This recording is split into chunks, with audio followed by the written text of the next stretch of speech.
How long do you plan to leech off me? He demanded, his voice dripping with contempt. Though I had anticipated this confrontation, the idea of selling all our belongings seemed absurd. I couldn't fathom how the money from such actions could be of any real value. The term leech was especially unacceptable. Was I really leeching off him? How could he even use such a word? With a dismissive laugh, I looked at him with disdain and calmly declared, "Then I'll leave." His eyes widened in surprise. "Are you serious? Don't blame me if you regret it.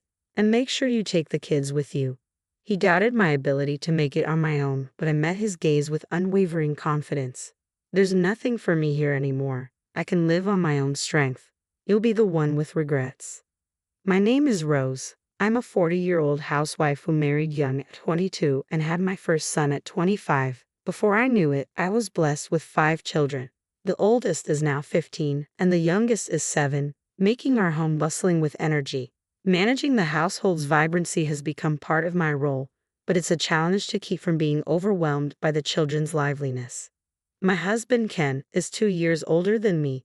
We dated through college and married shortly after graduation. He came from the countryside, simple and kind, and I fondly remember introducing him to city life. After graduation, Ken started working at a real estate company, and I joined a furniture manufacturer. Shortly after, he proposed, and we started a family. I quit my job after our first child and focused on raising our growing family.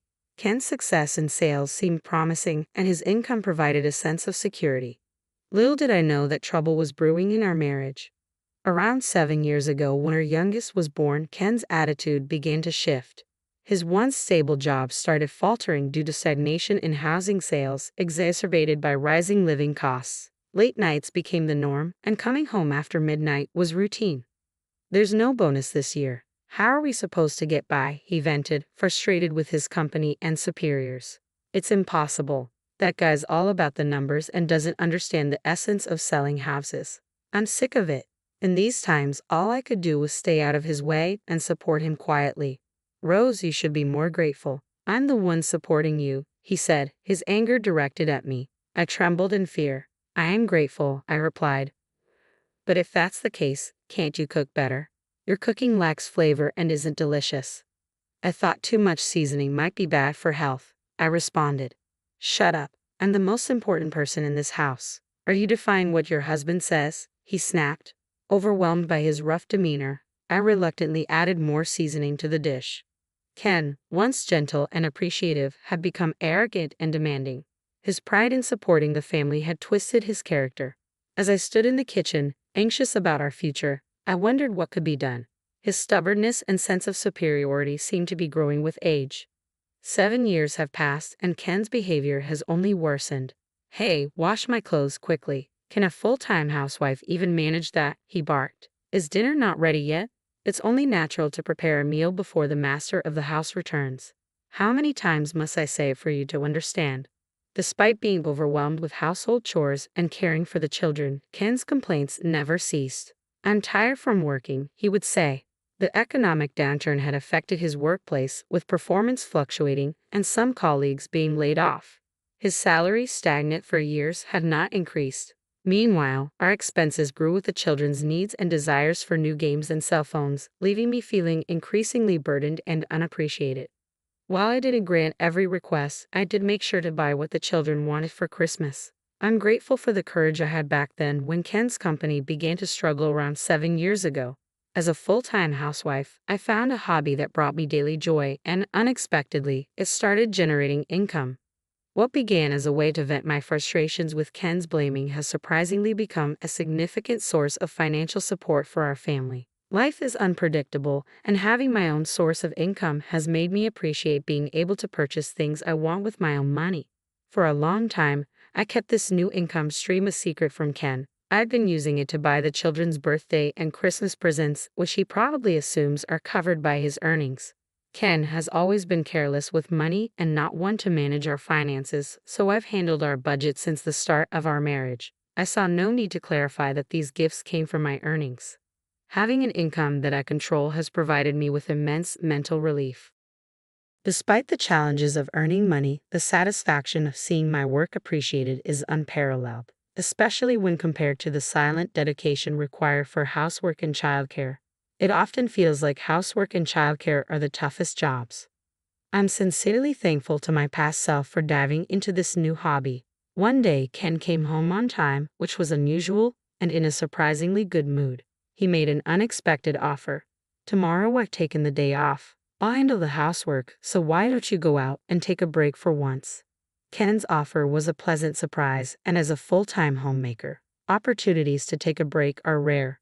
His sudden kindness was puzzling, and I worried about whether it was really okay to leave the housework to him. Are you sure you'll be able to manage? I asked. Ken, with an optimistic tone, assured me, it's fine, I'm an adult, I can handle the housework myself.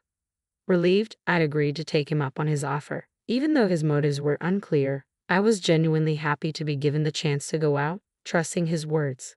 The next day, I decided to take a break and refresh myself. I received a message from an old university friend who wanted to catch up after a long time, so I went out to meet her. We had a lovely time reminiscing about our college days and chatting about our children. During a break in our conversation, my friend's tone grew serious. There's something I need to talk to you about, she said quietly, making sure no one else could overhear. She was one of the few friends who knew a lot about me and Ken, and as she began discussing him, I instinctively sat up straighter, eager to listen.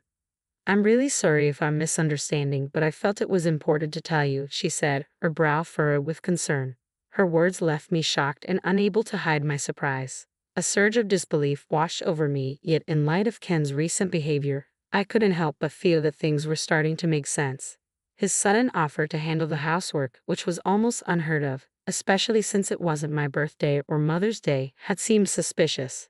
After hearing my friend's revelations, Ken's peculiar actions suddenly seemed to have a motive behind them. I'm sorry for bringing this up so suddenly, my friend said apologetically. I didn't want to lie to you. Thank you for telling me, I replied, feeling a mix of gratitude and shock. We promised to meet again soon and parted ways. Having learned an astonishing truth during what was supposed to be a rare break, I contemplated the future for myself and my children. Returning home, I was greeted by an unsettling sight. It was past 5:00 p.m., and I needed to start preparing dinner. The elementary school children should have been home by now. As I entered the house and removed my shoes at the entrance, I walked into the living room, only to find it completely empty. The furniture and appliances that should have been there were gone. The children were likely in their rooms doing homework. As they were not in the living room, I stood frozen at the entrance, bewildered and unsure of what to make of the scene before me. I heard Ken's voice behind me. Oh, you're back already? He said, smiling for some reason as he glanced at me. What happened here? Why is all the furniture gone? I asked, my confusion growing. Ken sighed heavily before responding. The furniture was just in the way, so I sold it all. His casual reply only deepened my confusion. Why would you suddenly decide to sell everything? The furniture and appliances were part of our home, I said, trying to grasp the situation. Ken shrugged. I needed the money. I bought those things with the money I earned, so it's my right to do whatever I want with them. I nodded, acknowledging that he had a point, but added, yes, that's true, but we're married. Such decisions usually involve consulting with your partner. Ken's cold gaze and disdainful tone made my head spin. How long do you plan to leech off me? He said with a laugh, as if looking down on me.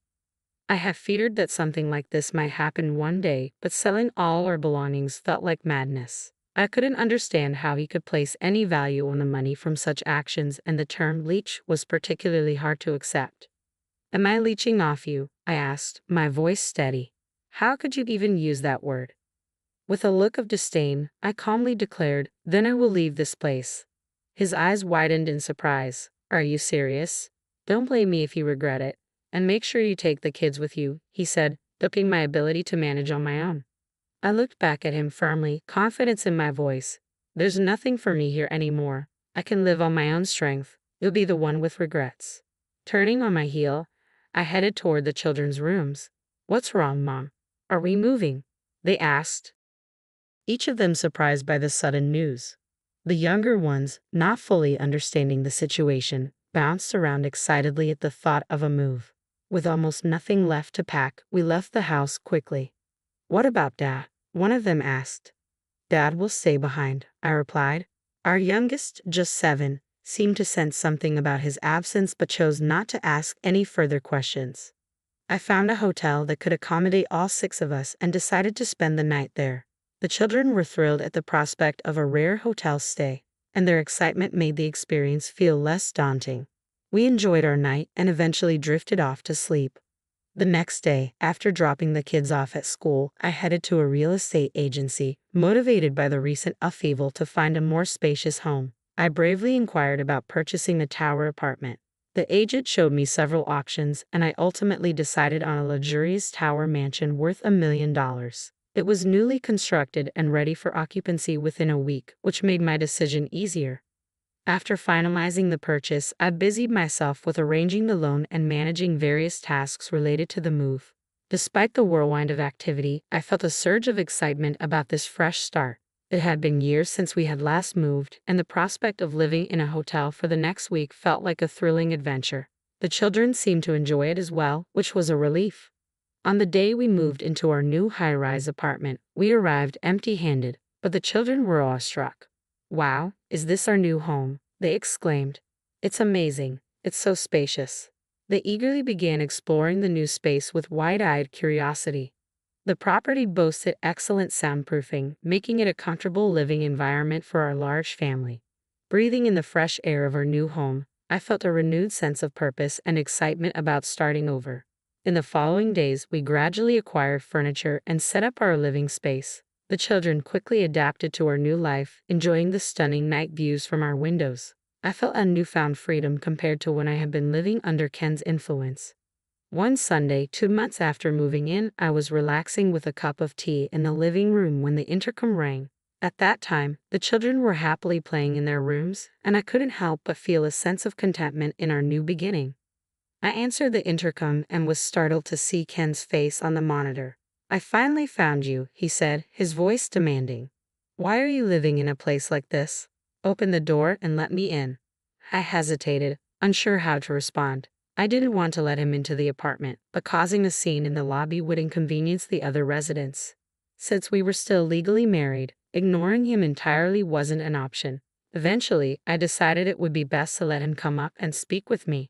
I pressed the button to open the entrance. It took him a while to reach my floor, likely confused by the elevator system. 10 minutes later, I heard him shouting from the entrance, and I hurried to open the door. "What's the meaning of this?" he demanded as he stepped inside, his voice filled with disbelief. "Why are you living in such an expensive apartment? It doesn't make sense for a housewife to be in a place like this." Ken's harsh words and insults were met with silence. The children, alerted by their father's voice, briefly peeked out of their rooms before my eldest son guided them back. "You were the one who told me to leave," I responded calmly. "I did as you asked and brought the children with me. So, you have no right to complain." Ken seemed unable to accept my independence. He had never managed the household finances and was oblivious to how money was being spent. "You think you were supporting the family, but your income alone couldn't support us," I continued. "Your company was failing, and you were giving me fake pay slips." Ken took a step back, stunned. "How did you know?" he asked, clearly shocked that his deception had been uncovered. I sighed, recalling how he had provided falsified pay slips showing a lower amount than what he actually earned. Once I took over managing our finances, I discovered the truth. It's impossible for me, as the one managing our finances, not to notice discrepancies, I explained. Records showed that more than half of the deposit was withdrawn immediately. I assumed you needed some pocket money, but the $680 left over seemed odd when your actual pay should have been $2,700. Ken protested. "It's my money. What's wrong with spending it how I want?" "Exactly," I agreed. "But you never gave me any money to spend freely, so I decided to earn my own. I've become a popular influencer among housewives. What started as a hobby has turned into something much bigger. My video channel now has 1 million subscribers." Ken's eyes widened in disbelief. 1 million subscribers? You're an influencer? "Yes," I confirmed calmly. "I focus on how a full-time housewife can efficiently manage household chores, and my channel has become quite successful." Ken's astonishment was evident, and the children, curious about the commotion, peeked out of their rooms once again. It felt almost like a scene from a storybook, with Ken struggling to grasp the reality of my newfound success. I continued posting videos showcasing various homemaking techniques, which resonated with many people in similar situations. The positive feedback poured in, with comments like, "This is a great idea," and "I tried the cleaning product you recommended." The number of followers on my channel grew rapidly as a result. Last month, I received an offer from a TV producer, which gave me the opportunity to appear on television. The income from this hobby had become substantial enough to cover our living expenses and allow me to buy things for my family. I had kept this success a secret, anticipating that he might oppose it. But I've been contributing to our household with my earnings, so you shouldn't have any complaints. Ken, however, was incredulous. "It's unbelievable that you didn't tell me. We're married. Important things should be shared," he argued, raising his voice. At this point, I decided to reveal a long-held secret. "Oh, and why didn't you tell me about your affair?" I asked.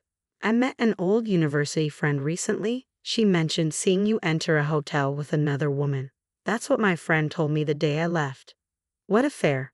What are you talking about?" Ken asked, clearly flustered.